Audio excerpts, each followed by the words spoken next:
Hi hello ನಮಸ್ಕಾರ. ಚಿಗುರು ಚಾನಲ್ಗೆ ಸ್ವಾಗತ. ನನ್ನ ಚಾನಲಲ್ಲಿ ಯೂಸ್ಫುಲ್ ಆಗುವಂಥ ಒಂದು ವಿಡಿಯೋವನ್ನು ಮಾಡ್ತಾ ಇದ್ದೀನಿ. ಒಂದೆಲ್ಗ ಸೊಪ್ಪು ಅಥವಾ ಬ್ರಾಹ್ಮಿ ಎಲೆ ಎಂದು ಕರೆಯುತ್ತಾರೆ.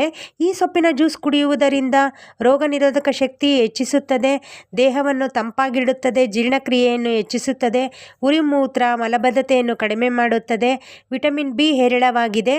ಗರ್ಭಿಣಿಯವರು ಈ ಸೊಪ್ಪಿನ ಜ್ಯೂಸ್ ಕುಡಿಯುವುದರಿಂದ ತಾಯಿ ಮಗು ಆರೋಗ್ಯವಾಗಿರುತ್ತಾರೆ, ನೆನಪಿನ ಶಕ್ತಿ ಹೆಚ್ಚಾಗಿರುತ್ತದೆ, ಮಧುಮೇಹ ಕಡಿಮೆಯಾಗುತ್ತದೆ, ಕ್ಯಾಲ್ಸಿಯಂ ಅಂಶ ಹೇರಳವಾಗಿದೆ. ಚೆನ್ನಾಗಿ ತೊಳೆದಿರೋ ಅಂಥ ಒಂದೆಲ್ಗ ಸೊಪ್ಪನ್ನು ಮಿಕ್ಸಿ ಜಾರ್ಗೆ ಹಾಕಿ ನುಣ್ಣಗೆ ರುಬ್ಕೋಬೇಕು. ಒಂದೆಲ್ಗ ಸೊಪ್ಪಿನ ಜ್ಯೂಸನ್ನು ಸೋಸ್ಕೋಬೇಕು.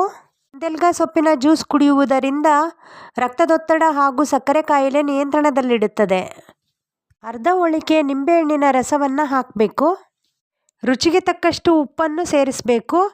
ಒಂದು ಚಿಟಿಕೆಯಷ್ಟು ಧನಿಯಾ ಪೌಡರನ್ನು ಹಾಕಬೇಕು. ಬೆಲ್ಲ ಇಷ್ಟಪಡೋರು ಬೆಲ್ಲ ಕೂಡ ಸೇರಿಸ್ಕೋಬೋದು. ಒಂದೆಲ್ಗ ಸೊಪ್ಪಿನ ಜ್ಯೂಸು ರೆಡಿಯಾಗಿದೆ ನೋಡಿ ಫ್ರೆಂಡ್ಸ್. ಗ್ಯಾಸ್ಟ್ರಿಕ್ ಪ್ರಾಬ್ಲಮ್ ಇರೋರು ದಿನನಿತ್ಯ ಈ ಜ್ಯೂಸನ್ನು ಕುಡಿಬೋದು. ಈ ವಿಡಿಯೋ ನಿಮಗೆ ಇಷ್ಟವಾಗಿದ್ದರೆ ಲೈಕ್ ಮಾಡಿ, ಶೇರ್ ಮಾಡಿ, ಸಬ್ಸ್ಕ್ರೈಬ್ ಮಾಡಿ. Thank you.